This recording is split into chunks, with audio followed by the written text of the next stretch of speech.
शादी की पहली रात ही सुधा को ऐसी बात पता चली कि उसके पैरों तले जमीन ही खिसक गई, जिसके कारण पहली रात ही उसने तलाक का फैसला ले लिया। आखिर क्यों? सुधा का परिवार मिडिल क्लास फैमिली है।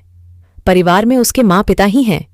सुधा के जीवन में तब जिम्मेदारियां आ जाती हैं जब एक दिन अचानक उसके पिताजी को पैरालिसिस हो जाता है। सुधा पर अब उसके छोटे भाई बहन के साथ पिता के इलाज और उसके घर चलाने का बोझ भी आ गया था। सुधा ग्रेजुएट थी और वो अब नौकरी करके सारे घर की जिम्मेदारी अच्छे से संभाल रही थी। उसे अब अपनी फैमिली के अलावा कुछ और दिखाई नहीं दे रहा था। पिता और माँ को अपनी बेटी पर गर्व था। सुधा ने इस दौरान कई अच्छे रिश्ते को मना भी कर दिया था। सुधा को पता था कि अभी उसकी इस घर के प्रति जिम्मेदारी है और वो अपने इस घर को ऐसी हालत में छोड़कर शादी नहीं करना चाहती थी। और फिर पता नहीं शादी के बाद कैसा परिवार और कैसा पति मिले। इन सब बातों को देखते हुए अभी वो शादी से दूर ही रहना चाहती थी। इन रिश्तों में से कुछ रिश्ते उनके रिश्तेदार ने बताए थे, इसलिए रिश्तेदार भी अब सुधा से कुछ जलने लगे थे। उन्होंने सुधा के लिए अपनी एक सोच बना ली थी। उन्हें लगने लगा था कि सुधा अब घमंडी हो गई है। इस कारण अब रिश्तेदारों ने भी उससे धीरे धीरे बात करना कम कर दिया था।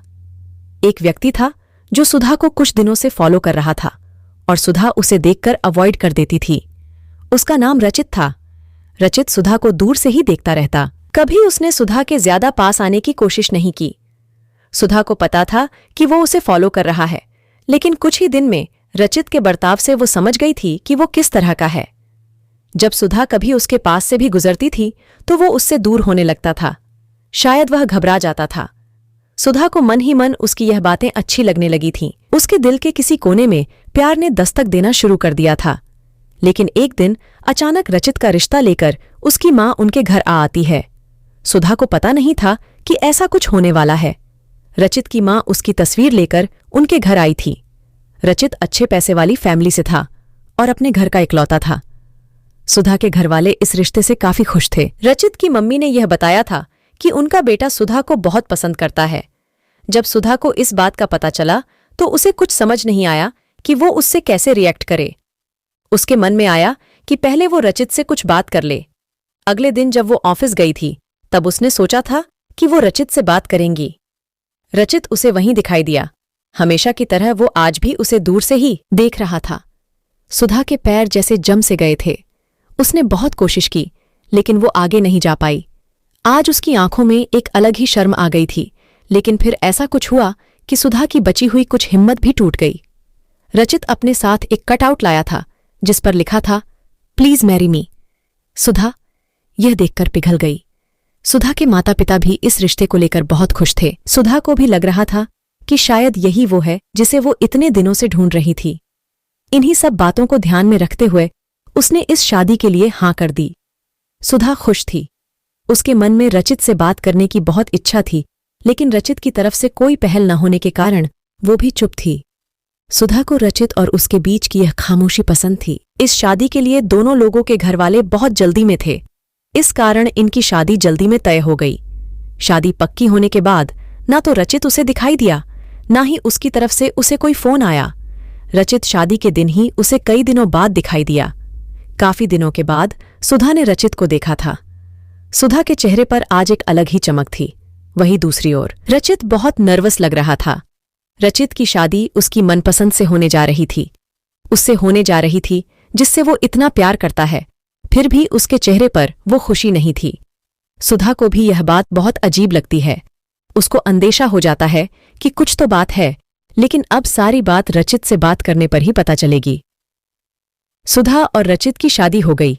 अब वो समय आ गया था जब सुधा रचित से पहली बार बात करने वाली थी। सुहागरात की सेज पर वो बैठी थी और बाहर से कई लोगों की आवाज आ रही थी। तभी वो बैठी बैठी ये सोचती है कि वो उन्हें आवाज से कैसे पहचानेगी, क्योंकि अभी तक उसने उनकी आवाज सुनी ही नहीं है। फिर रचित कमरे में आता है। उसके चेहरे का रंग पूरा खोया हुआ रहता है। सुधा एक नजर चुपके से उठाकर उसे देखती है। वो भी बिस्तर के एक कोने पर बैठ जाता है। बहुत देर हो जाती है सुधा को। अब कुछ अजीब लगता है क्योंकि रचित ना कुछ बोलता है और ना ही उसके पास आता है। सुधा को लगता है कि अब उसे ही उनके बीच की इस खामोशी को हटाना होगा। फिर सुधा ही फैल करती है और कहती है कि सुनिए, आप इतने नर्वस मत होइए, मुझे आप पसंद है। रचित उसकी ओर घूमता है। उसके चेहरे को देखकर सुधा को कुछ चिंता होती है, क्योंकि उसके चेहरे पर एक अजीब सा डर था। सुधा उससे पूछती है कि क्या हुआ, आप खुश तो है ना? रचित केवल गर्दन हिलाता है। सुधा बोलती है, मुझे आपसे बहुत बातें करनी थी, लेकिन आपने कभी पहल ही नहीं की। चलिए अब करते हैं। रचित अभी भी चुप रहता है। सुधा फिर बोलती है कि आप कुछ बोल क्यों नहीं रहे हैं? रचित की आंखों में अब आंसू आ जाते हैं। सुहाग रात पर अगर पति की आंखों में आंसू दिखे तो आप सोच सकते हैं कि किसी की क्या हालत होती होगी।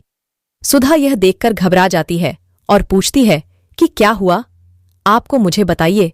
तो अब सुधा को रचित का वो सच पता चलता है जिसकी वजह से रचित इतना घबराया हुआ था।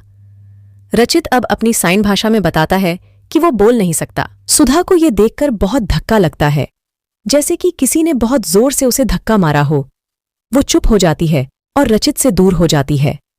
पहली रात ही उसे पता चल जाता है कि उसके परिवार वालों के साथ धोखा हुआ है और खुद रचित ने भी उसे यह नहीं बताया। वो बिस्तर पर बैठी बस यही सोच रही थी कि अब क्या करूं। उसे कुछ भी समझ नहीं आ रहा था। रचित अपनी आंखों में आंसू लिए सुधा को हाथ लगाता है। इस पर सुधा उसके हाथ को जोर से हटा देती है और कहती है कि मुझे छूने की कोशिश भी मत करना। वो उसी समय अपने घर जाना चाहती है, लेकिन रात होने की वजह से उसके पैर रुक जाते हैं। सुधा बाथरूम का दरवाजा खोलकर बाथरूम में खुद को बंद कर लेती है। रचित बाहर बिस्तर पर ही बैठा चिंता में डूबा हुआ था। सारी रात ऐसे ही निकल जाती है। उस बंद बाथरूम में सुधा के मन में कई ख्याल आ रहे थे। आखिरकार उसने यह फैसला लिया कि अब उसे अपने घर वापस लौट जाना चाहिए। उसके परिवार को भी इस बात का पता नहीं होता है। परिवार वाले भी यह सुनकर बहुत धक्का लगता है। वह अपने आप को बहुत कोसते हैं कि उन्होंने जल्दी कर दी शादी में। उन्हें पहले पता लगवाना चाहिए था। सुधा ने फैसला लिया कि अब वो कोर्ट में बात ले जाएगी। शादी के एक दिन बाद ही बात तलाक तक पहुंच जाती है। उसने फैसला लिया कि झूठ से बनाया गया यह रिश्ता वो कभी नहीं चाहती। रचित की मां सुधा के घर आती है और सुधा की मां उन्हें भला बुरा कहती है। सुधा उन्हें रोकती है। वो पूछती है कि आपको जरूरी नहीं लगा ये बात हमें बताना। रचित की मां नीचे मुंह कर चुप रहकर सारी बात सुन रही थी। वो कहती है कि कोई मां अपने बेटे का भला ही चाहती है और उसके पिता भी नहीं है। वो सुधा को पसंद करता है, इसलिए वो सुधा से शादी करना चाहता था। मैंने बहुत हिम्मत की ये बोलने की, मगर मैं कर नहीं पाई।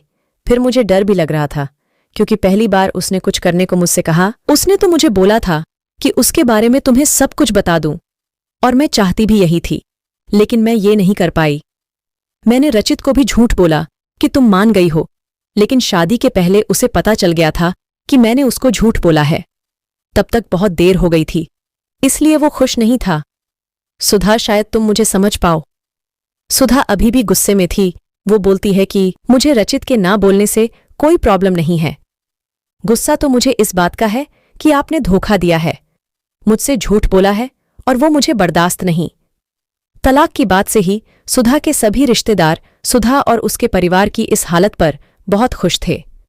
उसने सोच लिया था कि वो रचित से तलाक लेंगी, और इसके लिए उसने कानूनी कार्रवाई शुरू भी कर दी थी। कुछ दिन उसके इन्हीं बातों में निकल गए। सुधा अब अपने घर पर पहले की जीवन शैली में लौट आती है। वो जॉब पर जाती है और कुछ दिनों बाद फिर रचित उसे वहीं दिखाई देता है, दूर से ही। बस अब वो सुधा को देखता है। सुधा के ऑफिस के बाहर वो लगातार आता है। 15 दिनों तक सुधा उसे अवॉइड करती है। फिर एक दिन उसके पास जाकर बोलती है कि अब यह सब करने से कुछ नहीं होगा, और मैं नहीं चाहती कि तुम कुछ नाटक करो, इसलिए यहां आना बंद कर दो, समझे? सुधा की बातें वो सुन रहा था। वो सुधा को इशारों में कॉफी पीने को कहता है, लेकिन सुधा वहां से चली जाती है। रचित ने अब यह रोज का काम बना लिया था। एक दिन फिर वही रचित रहता है। सुधा उसके पास जाकर कहती है, क्या चाहते हो अब तुम? मेरी जिंदगी खराब तो तुमने कर ही दी। रचित फिर उसे कॉफी का इशारा करता है। सुधा कहती है कि कॉफी पीकर मेरा पीछा नहीं करोगे। रचित गर्दन हाँ में हिलाता है। पास के ही एक रेस्टोरेंट में टेबल पर दोनों आमने सामने बैठे थे। रचित अपने फोन में कुछ मैसेज टाइप करता है। सुधा उसको देख भी नहीं रही है। सुधा के फोन में मैसेज आता है। वो रचित का लिखा होता है कि sorry but I really love you so much. कोई भी बोलने वाला तुम्हें मुझसे ज्यादा प्यार नहीं कर सकता, और बात तो झूठी भी कोई कह सकता है, लेकिन आंखें हमेशा सच बोलती हैं। एक बार मेरी आंखों में देख लो, फिर तुम्हें जो सही लगे वो करना। सुधा का सारा गुस्सा मैसेज पढ़ते ही चला जाता है। वो धीरे से अपनी आंखें उठाकर रचित की आंखों में देखती है और उसकी आंखों से आंसू निकल आते हैं। वो अपने आंसू को रोक नहीं पाती। फिर वो उसी संकट में आ जाती है जहां उसके सामने कई सवाल रहते हैं। रचित टेबल पर रखे सुधा के हाथ पर अपना हाथ रखता है। इस पर सुधा बोलती है कि अपनी इमोशनल लाइन और भोली शक्ल से तुम्हारी गलती नहीं छिप जाएगी। अब दोनों के बीच में एक अजीब सी चुप्पी बन गई थी। रचित को लगता है कि सुधा ने उसे अभी भी शायद माफ नहीं किया। उसके बाद वो अपना हाथ सुधा के हाथ से हटाकर जाने की कोशिश करता है, लेकिन इस बार सुधा उसका हाथ जोर से पकड़ लेती है और बोलती है कि पहले ऐसी बात नहीं लिख सकते थे। मुझे आज तक कभी किसी ने ऐसे नहीं समझाया। वो रचित को बोलती है कि चलो, मेरा सामान वापस लाना है मेरे घर से, अब तुम ही उठाकर ले जाओगे। रचित उठकर सुधा को गले से लगा लेता है। सारे गिले शिकवे मिटाकर इस तरह से उनके नए जीवन की शुरुआत होती है। दोस्तों, आपको मेरी ये आज की स्टोरी कैसी लगी? कृपया कमेंट में हमें जरूर बताएं और ऐसी ही इंटरेस्टिंग स्टोरी को सुनने के लिए प्लीज इस चैनल को लाइक, शेयर और सब्सक्राइब करना ना भूलें। मिलते हैं नेक्स्ट स्टोरी के साथ।